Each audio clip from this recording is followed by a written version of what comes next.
This is the Ashish and Ryan Sports and Political Podcast coming to you live from Hilliard, Ohio.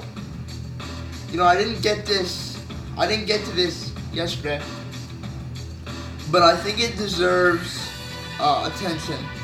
I think it's one of the most important topics that I've touched this year, that I'm going to touch this year. Because this isn't just about,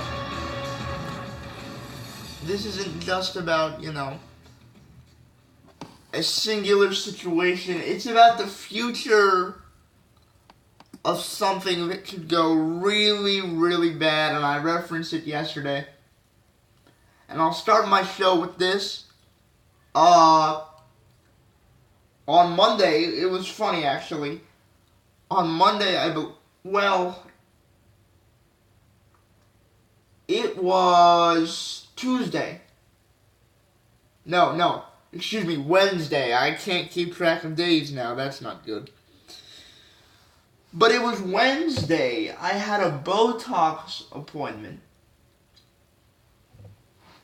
And I finished the Botox appointment. I get in the car. And I sit in the car with my father, and I'm listening to the radio. And there's I shouldn't say a breaking news, but you know how on radio they go top of the hour or bottom of the hour, like type of news breaks. Either right after there's a break within the show, or before the show's about to begin its next segment.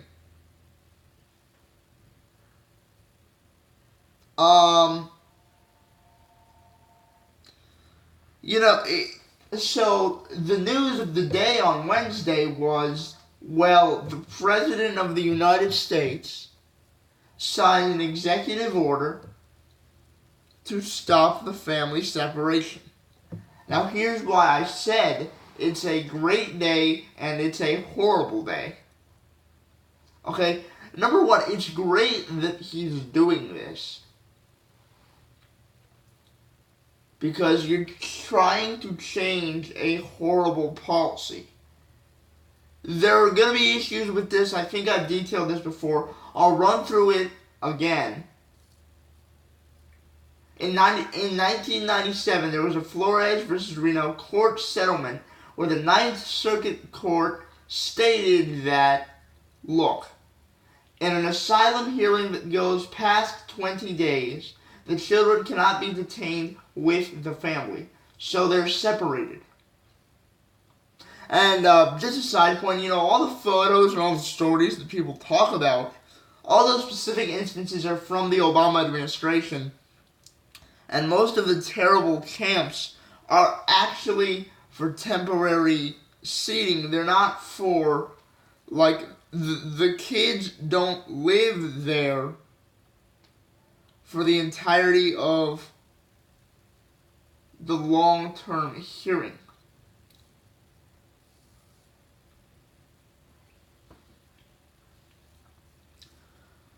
So here's how it goes. 1997, this court settlement comes out. Children can't be detained for 20 days.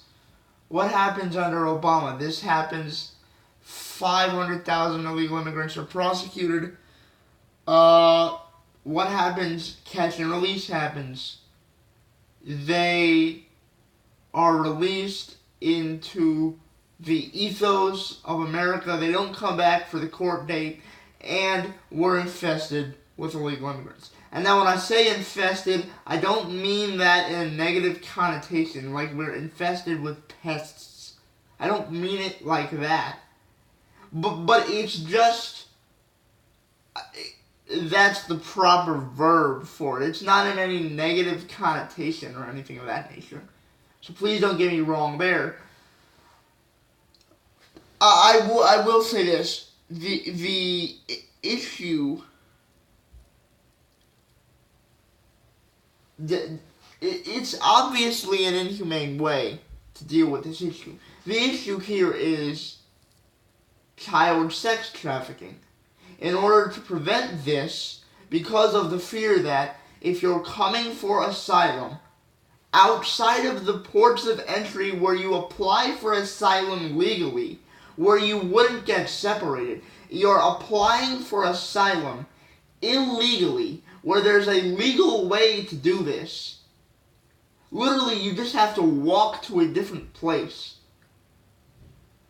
You do it in an illegal way. There's obvious questioning of child sex trafficking gangs, which still occurs, sadly and horribly.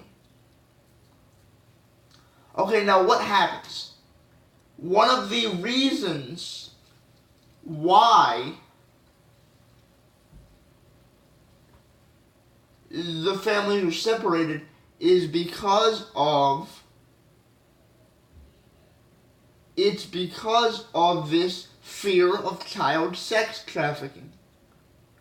Now, obviously the policy is wrong. I'm not here to defend that. It's a stupid policy. It should have been overturned under the Bush administration, under the Obama administration. Now Trump is doing something.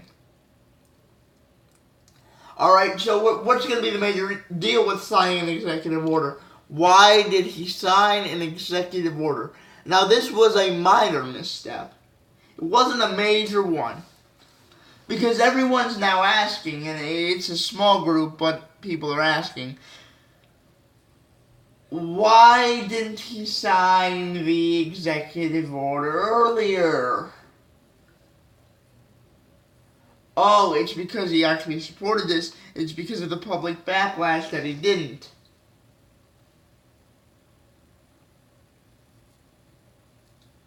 That's true. Okay, that is 100% true. If he didn't get any backlash, he wouldn't have done anything. Are you kidding me? This is politics we're talking about here. No one actually cares about people or emotions. Not supporting that, but let's be honest. But there's a reason why not touching anything, if you're the president,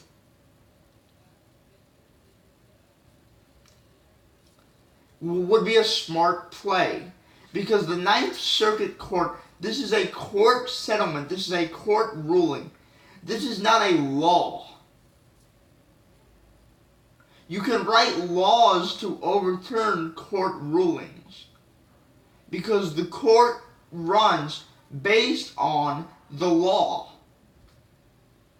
The court's job is not to determine the law. The court's job is to interpret the law. So again, what's the issue here? The issue is that the president signing an executive order flies in the face because it's not legislation. He will get sued by the Ninth Circuit Court. And by the way, I don't think the optics of this should be taken out of play here. You got a court that is notoriously liberal, that has already gotten into fights with the president, figuratively, obviously, over the travel ban issue. And I'm pretty sure he's called out this court multiple times on Twitter. Human nature plays a role. You're already liberal. You've done liberal things for years. You've already picked a fight with the president. He's gotten on you personally, not on a singular judge's perspective for the Ninth Circuit, but the institution in general. Human nature plays a role. To believe that human nature does not play a role is ridiculous. And even if it didn't, the liberal nature of the judges would force them to uphold that settlement that they've stated, that they put out in 1997. Remember, in 2014, the Obama administration was sued by the Ninth Circuit Court for their not detaining the kids separately from the parents. So imagine if the president tries to overturn this executive order-wise. What happens? You have a big legal battle. It's extended to the midterms, shot down at the midterms. Democrats stonewall after they win the House, because this is why they win the House. Trump doesn't get elected in 2020. And there goes that. I hope he doesn't actually, go through a court case with this. This is why, this is why the Republicans have to go nuclear with the Senate and House rules. It has to be 51-49. Because if this gets passed,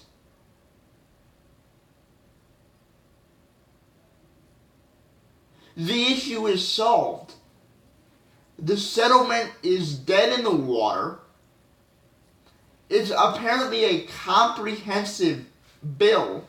Funds security, ensures DACA, ensures, I believe, the ability for DACA kids to stay. They're not really kids now, they're adults, to stay in the United States. But also ensures a zero tolerance policy with family detention centers. Now let me tell you why this is a bad thing. Not this, but it's a bad situation. It's a bad day for America. Because what will happen? What did happen? President caved to public pressure. What's going to happen?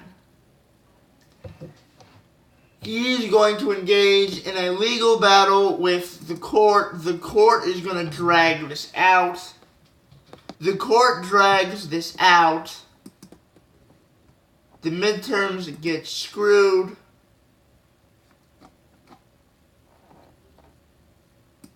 And then what happens? The Republicans can't try and pass any legislation. Second, they lose the White House in 2020. And because no one wants to database this or track this, there will be a free flow of illegal migrants coming through to the United States. Alright, now here is the issue.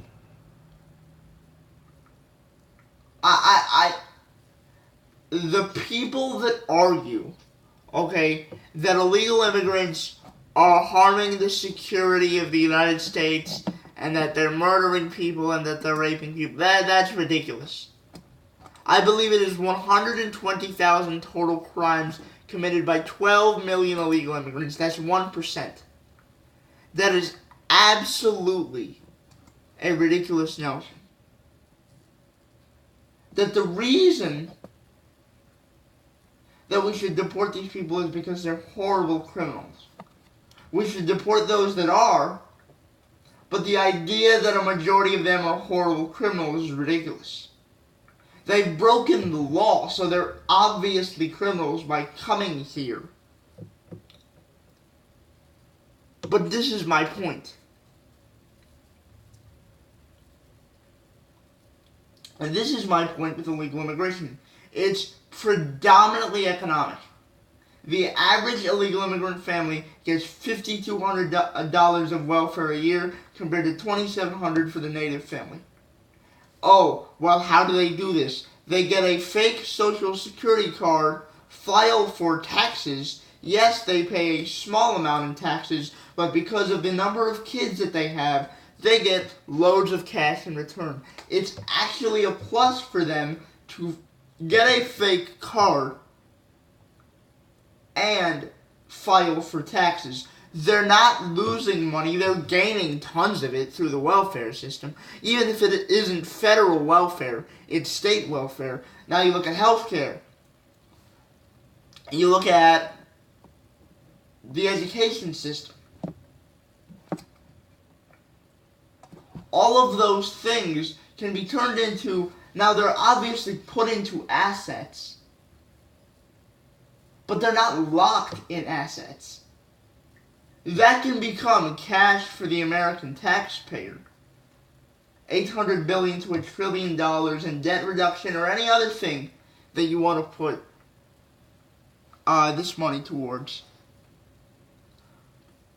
But anyway, that's besides the point, because people always say, well, they do so many things. You know, they actually produce more than they cost, and that's true. That is incredibly true. I will say this, though.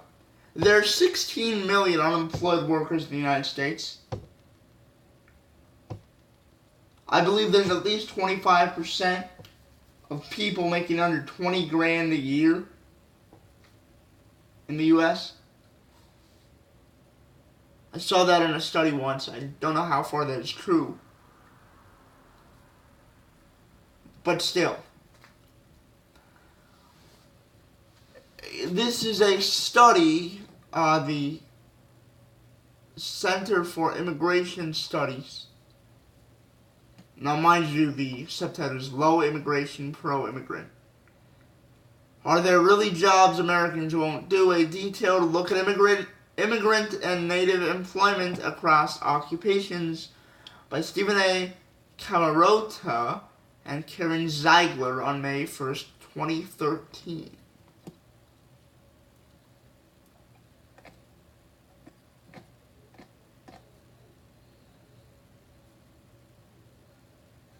The data for this, okay. The analysis tests the often made argument that immigrants do only jobs Americans don't want. If the argument is correct, there should be occupations comprised entirely of almost entirely of immigrants, illegal and illegal, but Census Bureau data collected from 2009 to 2011, which allows for detailed analysis of all 472 separate occupations, shows that there were only a handful of majority immigrant occupations. Thus, there are really no jobs that America won't do. Further, we estimated the share of occupants that are comprised of illegal immigrants and found that there are no occupations in which the majority of workers are illegally in the country.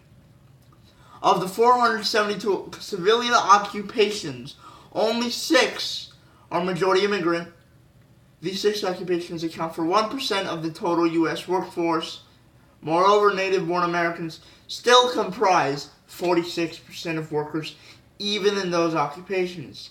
Many jobs thought to be overwhelmingly immigrant, illegal, and legal are in fact majority native-born. Maid and housekeepers, 51%.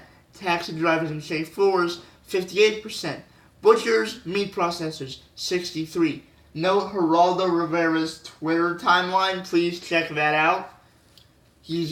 I like him, but he's incorrect in this case. Grounds maintenance workers, 64% native-born. Construction workers, 66% native-born. Janitors, illegal immigrants clean toilets, which is a terrible job. Hopefully they, if they do that work, I feel bad for you. I wouldn't want to do that work. I'm not trying to demean this work, I'm just giving you statistics. People say, Americans don't do janitorial work. By the way, I have never seen in any public school I've ever been to a Hispanic or what you would assume as a non-native born person doing these jobs. Anyway, janitors, 73%. The ugly, clean toilets, cut meat, every job that every American hates. Here are your stats. It's funny because the jobs that you think that people would most likely do out of this, taxi driving and housekeeping, are actually the jobs where the percentage of native born to immigrant are the lowest ratio, 51% for native borns for maids and housekeeping. That fits along with a stereotype used in a bunch of different sitcoms. The taxi drivers and chauffeurs, 58% native born.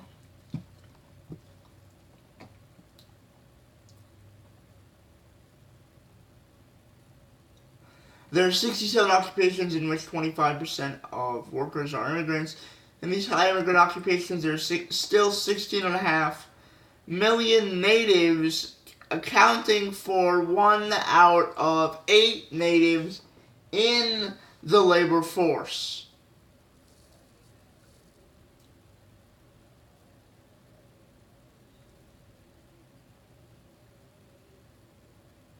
Okay, this is the issue here.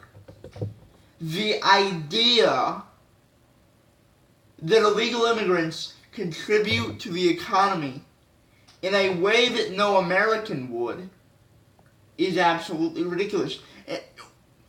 It hurts the legal Central American immigrants that live in the United States. It hurts the African American community. I'm talking about these communities because they're the ones most associated with poverty.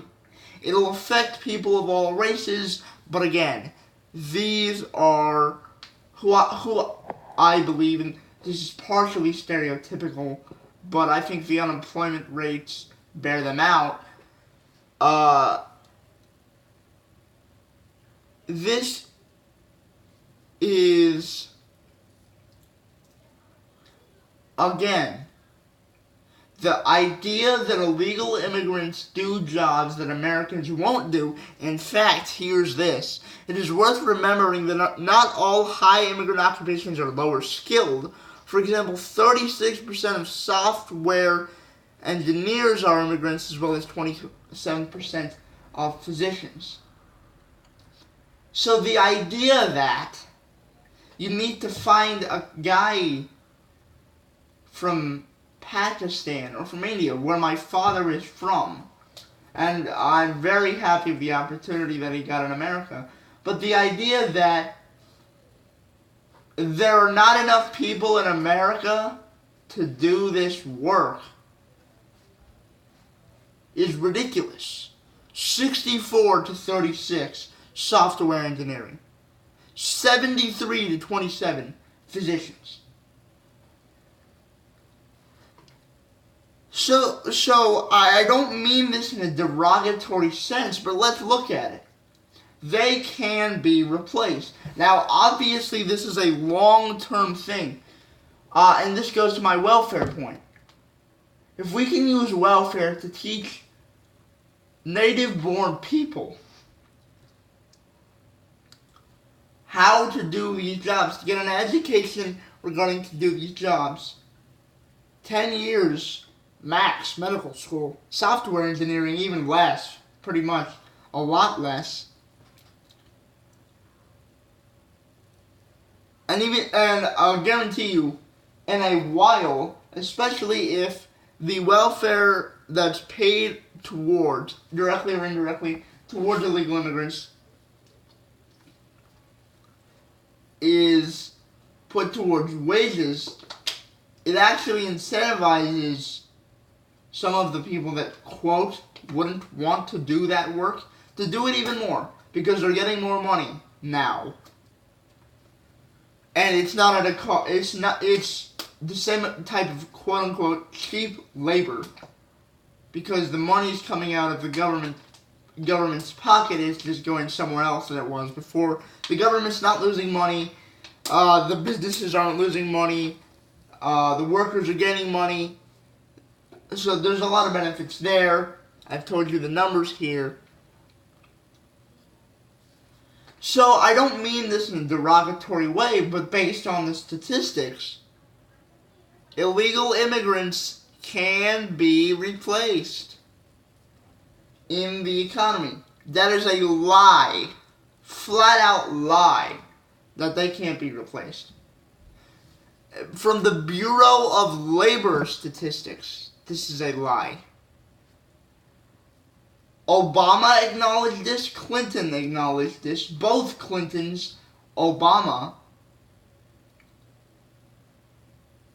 Okay, so what? So you've got Democratic presidential nominees, faces of the party in the last 25 years, put this in speeches to the American people, said this in interviews, policies dedicated toward this. The Personal Responsibility and Work Opportunities Act, 5 years. An immigrant can't get welfare. They should be that skilled, they should be that well off. That's part of the technological boom. We got skilled immigrants to come here and work. My father is one of them. I'm not against that, because there's only so many skilled people that you can find. And oh, by the way, you can use those skilled immigrants to help your own population, to help training and studying and teaching. You can use skilled immigrants not only to make the work more efficient and cheaper, but more productivity within the native borns. But oh, I'm a racist. Oh, I'm a bigot. Oh, all these people want is to better the life opportunities for their kids. Okay, what about the American kids, people?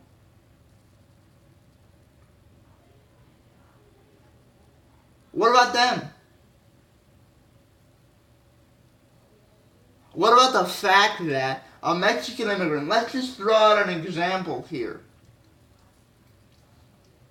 5 years, getting $18,000 cleaning houses in America. 5 years. 1 year he would be in the top of the top 1% in Mexico. 5 years could settle their families in Mexico for at least 50 years, and not just settle them at a minimum cost, settle them for life as extremely wealthy. You give them a 5 to 10 year period to save up all the money they can, and then let them go.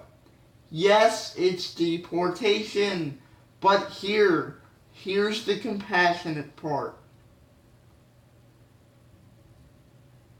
Because the dollar is the most stable value, the peso, it takes less dollars to be rich, much less dollars to be rich in Mexican pesos than it does in America. So you give them 5 to 10 years, 5 for low skilled, 10 for high skilled. Because those jobs are harder to replace. To make all the money they can, save it up,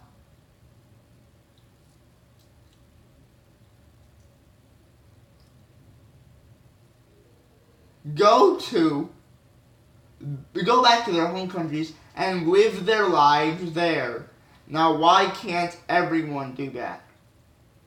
I can show compassion for those that are already here, but at the end of the day, there's a lack of resources, there's a lack of opportunities, There's a lack of space. Natural selection, people, in an economic sense. And if we're not going to favor those of our own country, what good are we to have a country? That's my opinion. So in regards to the president caving, again, what do I think will happen long term? I hope this doesn't happen. The Ninth Circuit drags this out. They don't do the morally correct thing. The legislative battles continue. Democrats win the House and Senate. Nothing can happen in 4 years. Nothing can happen by 2020. 2020, Trump loses an election to a far left, crazy, maybe worse than Jimmy Carter. I hope it isn't Bernie Sanders, but a far left crackhead. And by the way, I'm not against all. I wouldn't vote for one if given the opportunity. But I'm not here to say that, like, oh, well, I'm trying to think of a moderate. Joe Manchin wouldn't be a bad Democratic candidate. But Bernie Sanders, yes, horrible presidential candidate. And if he screws this up, if they get a far left person to just change the entire policy, just get rid of ICE. ICE is a terrorist organization, apparently. Get rid of ICE. I saw this today. A Democrat politician wants to get rid of ICE. This happens. Man. Because not only can it not be fixed if a Republican gets back into office, because these people will be in the country, not trapped, can't do anything about them. You got the Medicaid, Social Security, Medicare problem already. The shifting demographics of the country are going to force the Republicans to become more left. And you could argue that this would happen regardless of if Trump didn't do this. But if Trump held his ground and it worked out fine for all parties involved, and you were able to communicate for all parties involved what the end game would be and how it would be positive for all parties, including the illegal immigrants going back to Mexico, then the cultural shift doesn't occur. The midterm shift doesn't occur. The mainstream media horror stories under the Obama administration that are painted as Trump stories don't occur.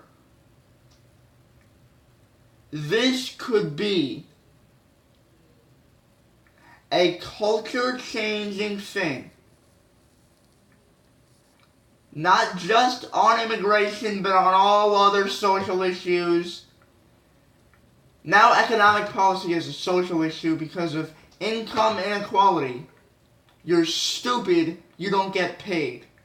That's the point that people are trying to make. That's the point that a capitalist society encourages. You don't get money if you're stupid, because the country and the economy and the innovation can't advance if stupid people are getting rewarded just because they're in a bad situation. That's the issue. This is not just about immigration, people.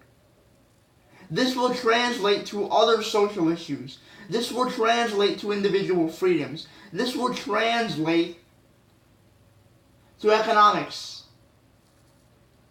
and foreign policy and the understandings that we've had that have made this country so successful. Now, obviously, Supply side economics, it works. You have to figure out the way to make it work. And this is just a tangent here, so that it helps all people. There are ways to augment certain policies so that everyone gets the benefit without anyone having to get a cost. I've detailed this before. But cultural shifts scare me.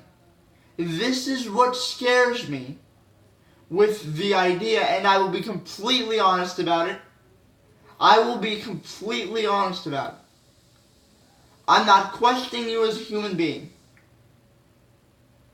but a transgender person's ability to raise a child, I have moral questions about it. Now, if gender identity, another thing. If you're accused by a woman of doing something you didn't do, then your life is ruined. Now, if you did do that something, you're scum of the earth. And if you are a transgender parent that does a great job with their kid, great. But 40% suicide rates and lives being ruined, I can't argue with that either. So it is a cultural shift. It is a cultural shift that could be started with this. A dangerous one, a scary one, something that goes against all the principles that have developed the success of this country throughout its history. Goes against all of it. And that because of people's perceptions,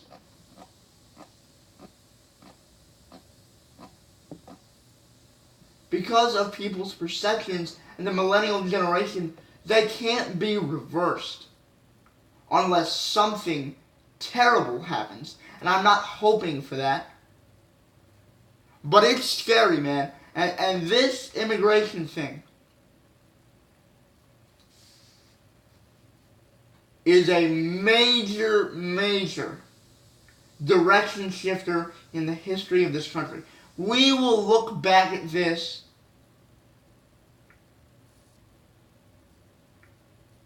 history will not look down on us for this policy, because history would have said we tried to fix it. History will blame us for the cultural shift that causes the eradication of American and cultural values, that I'm quoting my father, saying, "This is a sad day because our country will go to hell." I am quoting my father by saying this. He said this in the car ride when we were listening to the radio with this announcement. This is a country-shifting, country-altering possible announcement. The direction of the world, the direction of the country, forever can change because of something as simple as a simple executive order to mitigate the bleeding from the press. Something as simple as that can change the direction of the country for years to come. And it's not going to be good, because with that political change comes a cultural change that is terrible for America. This is the Ashish Ryan Sports and Political Podcast.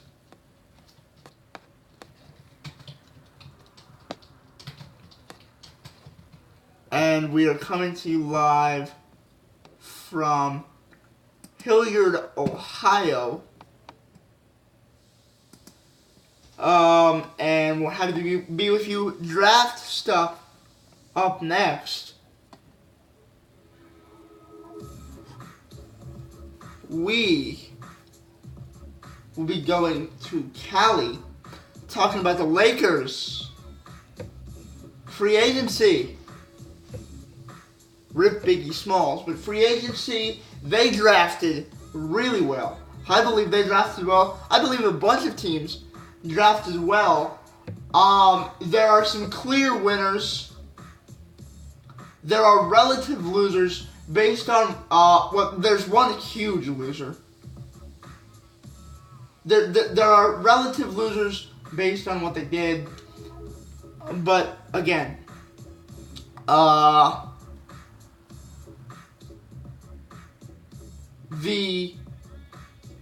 draft, the organization that did a stupid thing, that did two stupid things, are the organizations you thought that would do stupid things. The other organizations drafted well. There are, I believe, 3 clear-cut mistakes in this draft. 3 clear-cut mistakes. The others will yet to be seen. But only 3. And one of them is not a big one. It's a clear-cut mistake, but it's not a big mistake. This is the Ashish and Sports and Political Podcast. That will be coming back. We will be coming back with all that and more on the Ashish and Sports and Political Podcast.